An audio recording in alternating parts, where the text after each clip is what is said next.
The Lord be with you. A reading from the Holy Gospel according to Luke. Jesus said to his disciples, "Be sure of this. If the master of the house had known the hour when the thief was coming, he would not have let his house be broken into. You also must be prepared. For an hour you do not expect the Son of Man will come." Then Peter said, "Lord, is this parable meant for us or for everyone?" And the Lord replied, "Whom then is the faithful and prudent steward, whom the master will put in charge of his servants to distribute the food allowance at the proper time? Blessed is that servant whom his master on arrival finds doing so. Truly I say to you, he will put him in charge of all his property. But if that servant says to himself, 'My master is delayed in coming,' and begins to beat the manservant and the maidservants to eat and drink and get drunk, then that servant's masters will come and on an unexpected day and an unknown hour, and will punish the servant severely, and assign him in a place with the unfaithful. That servant who knew his master's will, but did not make preparation, nor act in accord with his will, shall be beaten severely. And the servant who was ignorant of his master's will, but acted in a way deserving of a severe beating, shall be beaten only lightly. Much will be required of the person entrusted with much, and still more will be demanded of the person entrusted with more." The Gospel of the Lord. Praise to you, Lord. Be vigilant.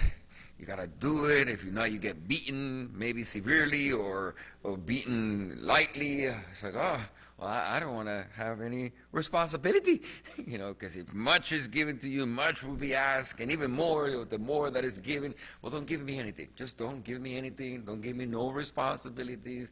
Delegate nothing to me, because I just don't want to deal with being beaten, either severely or lightly, because much is required of the person entrusted with much, so don't entrust anything to me, and still more will be demanded of the person who is entrusted more. Just don't entrust anything to me. And careful, because that could be the negative way of reacting to today's gospel. And if this is the case, I'd rather have no responsibility. That way, I don't take a chance of being beaten or demanded much of me. But then you're missing on something that often happens. Yes, a person to whom a lot is entrusted, much will be asked. But to the person whom much is entrusted, much blessing and graces come to help them and fulfill that responsibility. And the person who does not take the risk of, okay, I'm going to try. You want me to do this? I'll take on this responsibility. The ones who don't risk and take the chance and take on the challenge and dare to take the responsibility of something, they will never know what it is to experience the overwhelming grace and God's favor and blessing, and even the help that then He provides to those who are just willing to take and to dare to take one step forward. I was reviewing today my journal. I have the practice of journaling since my high school years, and past 20 years I've gotten used to, in 3 years, fill up a whole journal. Each journal about 200 pages. So every 2 or 3 months, I fill up a journal. Next. I probably have about 120 of them. And I was looking at the journal that I'm working on right now, and it's like, what happened? I have 4 months, and in the 4 months, I haven't even written I haven't even filled up a quarter of my journal. It's like, and I saw I only had 2 journal entries on July, none in August. September, only 2 journal entries. And so far in October, I only had 2 journal entries. And usually in a month, I will have at least 15, 20 journal entries. And therefore filling it up in 3 months, 2 or 3 months. So it's been 4 months. I haven't even, not that I'm looking to fill up the journal quickly, but it really caused me to reflect. What's going on? Why have I not followed with my discipline of journaling, reflecting? And then I started looking at July. Oh, July was when I did that survey. Yeah, I dared to put a survey into the community. 370 people responded. Well, yeah, that was a lot of work. That's a lot of reflecting right there. I didn't have time for journaling. And not only reflecting, taking on the challenge and trusted to hear the voice of the people, the voice of the Spirit speaking through the people, but then envisioning, well, if this is what the Spirit is saying, then this should be the direction we should go as a community. And now a whole process of envisioning, and then a whole process of writing it down. The booklet of how many pages? 12 pages, single space. That was a lot of work. I remember June and July, just every little moment that I have free, sometimes waking up 3 o'clock in the morning and still working on it. There was something entrusted to me, the care of a parish. You're now the pastor. Who wants that responsibility? Because if much has been given to you, much more will be asked. You can be beaten lightly, severely in this case, because you know what you're getting yourself into. Well, I don't want that responsibility. Who wants it? It's enough to get beaten by the people themselves when they're not happy when you make changes. Imagine getting beaten by God because you messed up. I don't know. I don't want this. But why not? It's part of my vocation, my identity, what God made me for. Take the leap of faith. Take the leap of faith and ask the people, what do they feel about our community? I was hoping to get a passing grade, in that survey, maybe a C plus. I dared to ask. I don't know many priests who will do that. I imagine why. But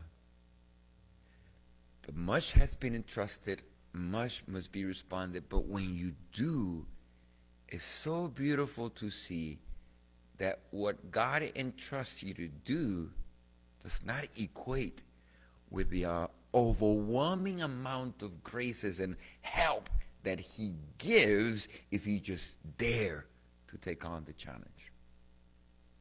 Thanks to doing that survey, much came to light.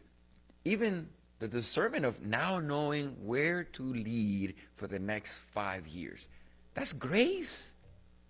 You know what it is to be the next 5 years roaming around not knowing what to do. But now we have a clear purpose.